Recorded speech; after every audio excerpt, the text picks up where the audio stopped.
In this video, we will show you how to install the ridge of your polytunnel. Here are the parts you'll need. Your ridge will be supplied in pieces of tube which slot together. There is one 61cm piece which is plain on one end and swaged on the opposite end. The remaining pieces are 1.9 meters long and are plain on one end and swaged on the opposite end. Slot the swaged end of the short piece into the plain end of the long piece and secure using a self-drilling screw with the provided driver socket, 4 cm from the joint.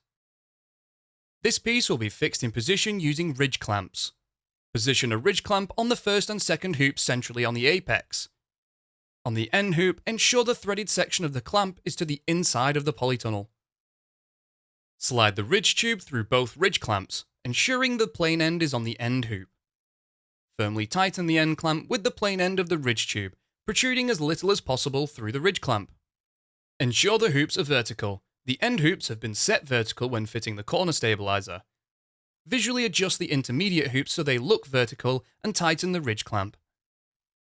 Work along, adding sections of ridge tube and securing to the hoops using ridge clamps. Secure the two tubes together using a self-drilling screw 4 cm from the joint.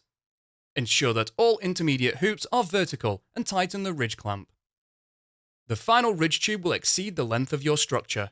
You will be required to trim the tube so it is protruding as little as possible through the ridge clamp. The ends will be sharp. Protective tape will be applied at a later stage. You can find more videos to help you build your polytunnel at construct.firsttunnels.co.uk. We also have a construction helpline if you require any further assistance.